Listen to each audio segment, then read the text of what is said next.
Assalamualaikum warahmatullahi wabarakatuh. Hello miss and hello my friends. How are you today? I hope all is well.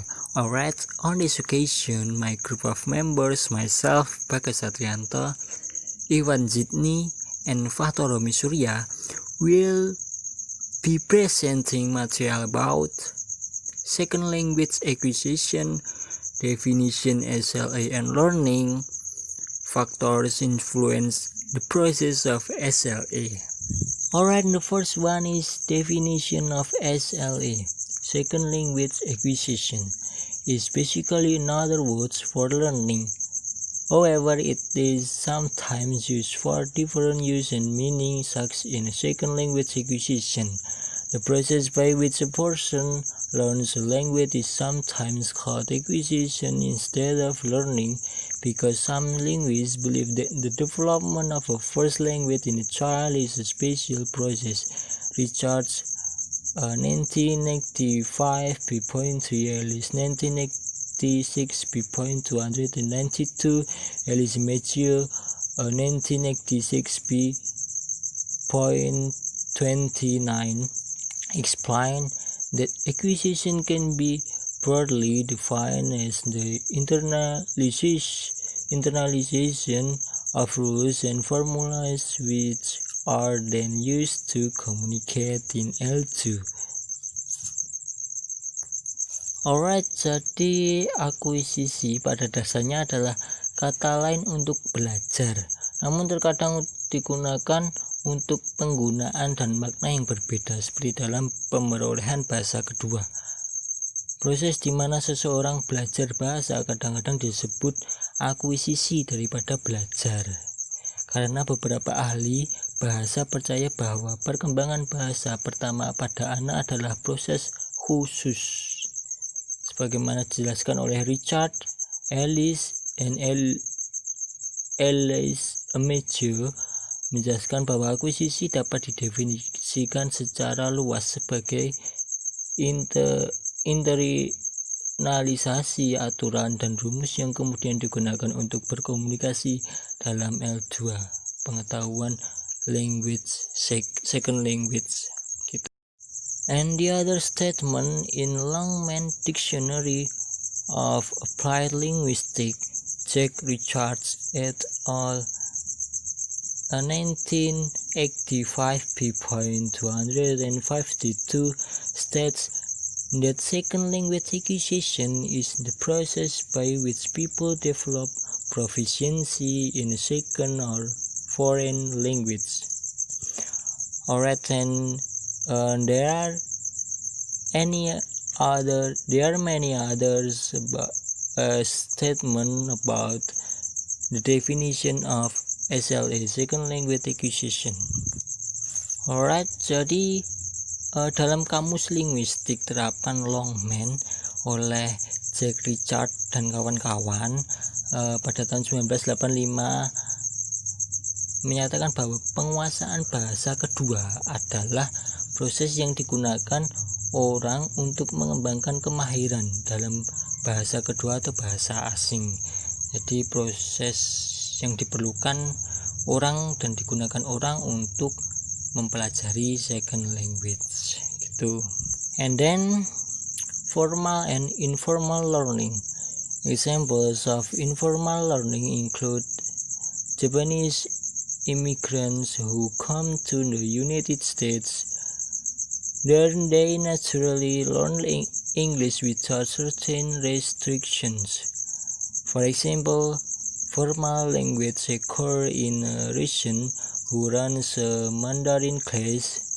The combination between formal and informal, for example, is what happens to students from Indonesia who study Japanese at universities in Japan, as well as learn Japanese in their interaction with Japanese people around their campus. Jadi dalam pembelajaran formal, informal itu contohnya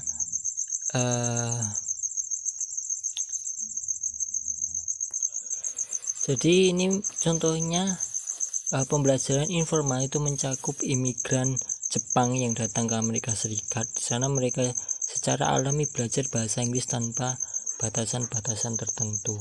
Misalnya pembelajaran formal juga terjadi dalam bahasa Rusia yang menjalankan kelas bahasa Mandarin. Kombinasi antara formal dan informal itu contohnya apa yang terjadi pada siswa dari Indonesia yang belajar bahasa Jepang di universitas di Jepang serta belajar bahasa Jepang dalam interaksi mereka dengan orang-orang Jepang di sekitar kampus mereka. Contoh-contohnya seperti itu. And then the factors influencing second language acquisition. There are many general factors that influence second language learning, such as age, aptitude, intelligence, cognitive style, attitudes, motivation, and personality by Alice 1985. Jadi pembahasan selanjutnya yaitu mengenai faktor-faktor umum yang mempengaruhi pembelajaran bahasa kedua. Mana di sini ada faktor usia, bakat, kecerdasan, gaya kognitif, sikap, motivasi, dan kepribadian. Sini dikutip dari Alice 1985. And then the first one is motivation. Motivation is one of the most important factors in second language acquisition. Richard 1985 p.185 believes motivation is a factor that determines a person's desire to do something. It is obvious that learners who want to learn are likely to achieve more than those who do not. The role of attitudes and motivation in SLA has been investigated by Gardner and Lambert 1972, who defined motivation in terms of the learner's overall goal or orientation, and attitudes as the persistence shown by the learner in striving for a goal. Jadi faktor pertama yaitu motivasi. Motivasi sendiri adalah salah satu faktor yang terpenting dalam penguasaan bahasa kedua yang harus dimiliki tentunya bagi orang-orang yang mau mempelajari bahasa kedua, memiliki motivasi yang kuat. Menurut Richard, beliau percaya bahwa motivasi sebagai faktor yang menentukan keinginan seseorang untuk melakukan sesuatu. Jelaslah bahwa pelajar yang ingin belajar cenderung mencapai lebih dari yang mereka. Peran sikap dan motivasi dalam SLA telah diteliti oleh Gardner and Lambert 1972 yang mendefinisikan motivasi dalam istilah tujuan atau orientasi keseluruhan pelajar, dan sikap sebagai ketekunan yang ditunjukkan oleh pelajar dalam berjuang untuk suatu tujuan. Jadi ini sangat penting dimiliki bagi pelajar, yaitu motivasi. The second one is attitude by Alice 1985 p.200 and 1992 clarifies that attitude is sets of beliefs about factors as the target language culture and their own culture, and in case of classroom learning of their teachers and the learning tasks they are given.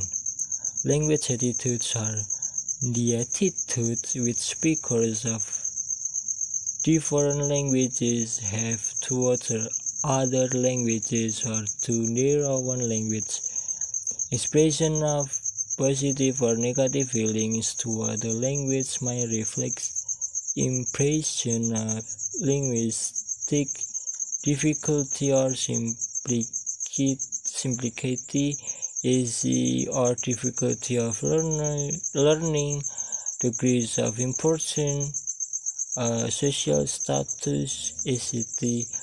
by Richard 1985p.155.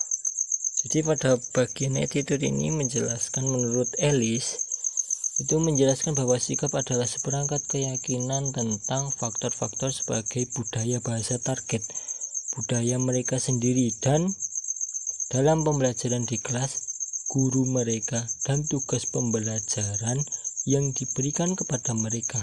Gitu. Sikap bahasa adalah sikap yang dimiliki penutur bahasa yang berbeda terhadap bahasa lain atau bahasa mereka sendiri. Ekspresi perasaan positif atau negatif terhadap suatu bahasa mungkin mencerminkan kesan kesulitan atau kesederhanaan linguistik, kemudahan atau kesulitan belajar, derajat penting, status sosial, dan lain-lain. Ini dikemukakan oleh Richard 1985 halaman 155. And then about age. Age is one of the factors that influence second language learning. It is generally believed that children are better at language acquisition than adults. However, only the studies conducted in naturalistic learning settings provide evidence that support this assumption. Critical period hypothesis by Lenneberg processes that teen language can be acquired more easily than that at any other time. According to him, the critical period lasts until puberty and is due to biological development. He adds that language learning may be more difficult after puberty because the brain lacks the ability and adaptation. By Richard 1985 p.68. Other researchers have also proved that learners who start learning a foreign language as children achieve a more native-like accent than those who start as adolescents or adults. Oyama 1976, Acer and Garcia 1969, and they are also better in the acquisition of grammar. Patkowski 1980 p.1990. Jadi faktor berikutnya yaitu umur atau usia. Itu merupakan salah satu faktor yang mempengaruhi dalam pembelajaran bahasa kedua ini. Secara umum diyakini bahwa anak-anak lebih baik dalam penguasaan bahasa daripada orang kedua, terutama pada bahasa kedua ini, daripada orang dewasa. Maaf.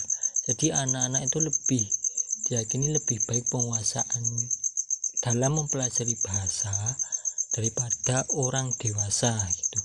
Namun hanya studi yang dilakukan dalam pengaturan pembelajaran naturalistik yang memberikan bukti yang mendukung asumsi ini. Hipotesis periode kritis oleh Lenneberg mengusulkan bahwa dalam perkembangan anak ada periode di mana bahasa dapat diperoleh dengan lebih mudah daripada di waktu lain. Jadi pada usia anak-anak ini sangat kritis, usia yang sangat krusial untuk mempelajari bahasa. Semakin dini anak-anak dididik dalam mempelajari bahasa, maka anak-anak tersebut semakin mahir dalam berbahasa. Intelligence. Intelligence is general ability to master academic skill. Intelligence is defined and measured in terms of linguistic and logical mathematical abilities. Success in life and learning should correlate with high IQ, test score, The studies on intelligence show a strong relationship between intelligence and acquisition of a foreign language, but only as far as academic skills are concerned. Learners with high IQ achieve better results on language tests. It is provided that intelligence can predict the rate and success of SLA in the formal language classroom. The ability to perform well in standard intelligence tests correlates highly with school-related second language learning, but is unrelated to the learning of second language for information and social function. It is assumed that some people are gifted and they learn foreign language with age. It was observed that learners acquire a language with different results despite the fact that they are at the same age and are equally motivated. Aptitude. Aptitude refers to specific ability a learner has for learning a second language. Explain that aptitude is natural ability to learn a language. Further, he adds that language aptitude is thought to be a combination of various abilities, such as the ability to identify sound pattern in a new language, the ability to recognize the difference of grammatical function of word in sentence, etc. Students need aptitude, some specific abilities which are responsible for learning language. The first tests that measured aptitude are Carroll and Sapon's modern language aptitude tests, and Pimsleur's language aptitude battery. Carroll described aptitude as a stable factor, which cannot be trained. It is separated from motivation, achievement, and intelligence. It is an ability that allows to learn faster and with less effort. He identified four factors in language aptitude: phonemic coding ability, grammatical sensitivity, inductive language learning ability, and rote learning ability. Learning style. Learning style is also called cognitive style. It is the particular way in which a learner tries to learn something.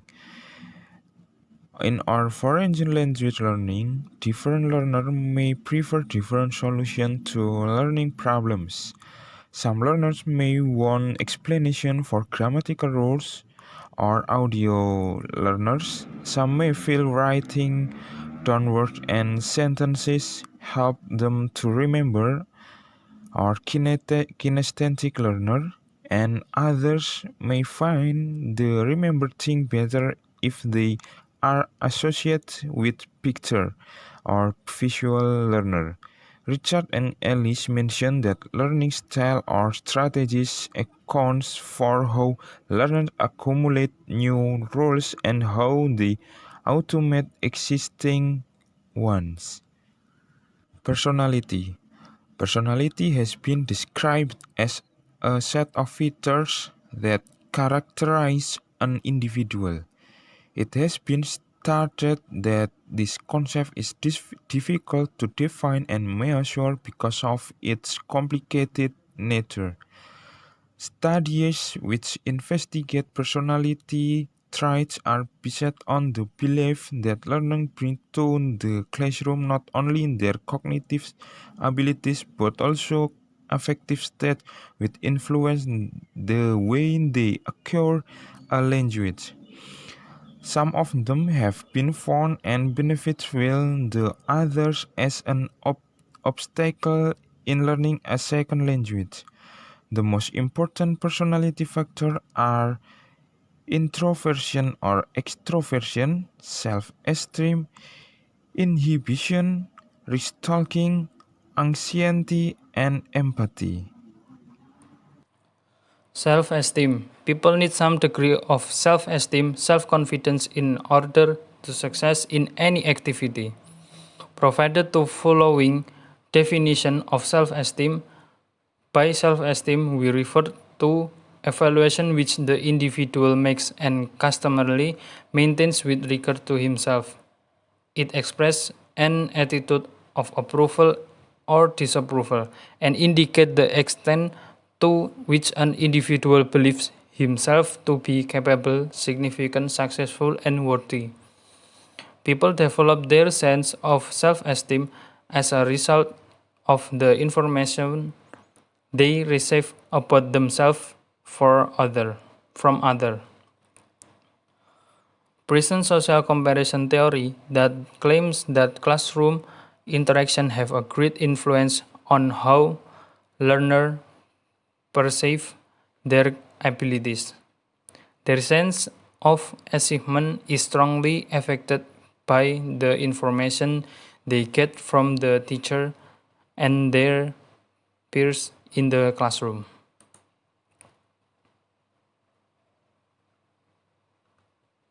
Teachers should realize that they influence not only student academic performance but also their emotional states. They should create such atmosphere in the classroom that will help to build students' confidence and lead them to success. The result of the research suggests that self-esteem is an important variable in SLA. Many studies show a positive relationship between high self-esteem and academic achievement. Inhibition and risk-taking. The concept of inhibition is closely related to the notion of self-esteem.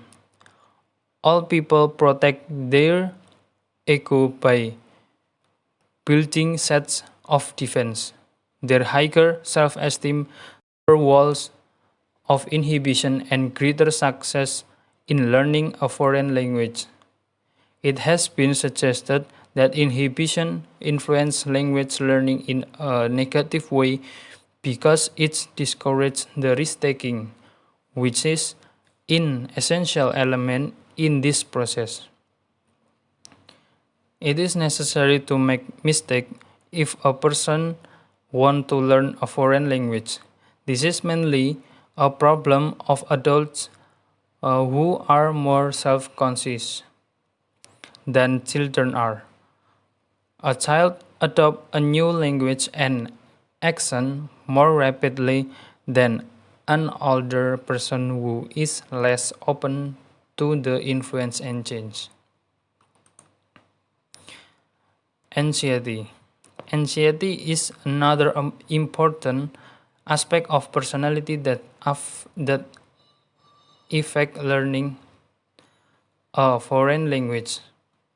Describe anxiety as a state of mind connected with feeling of unease, frustrations, self-doubt, and worry.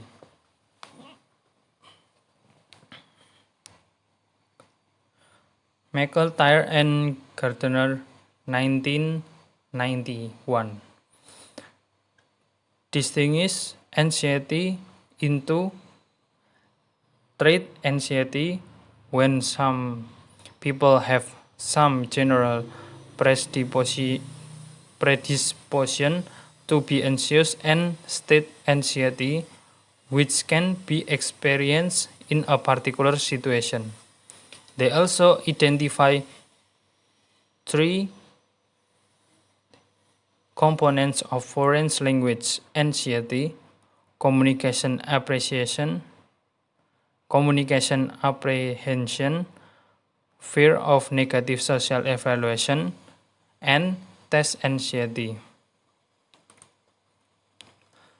Although anxiety is regarded as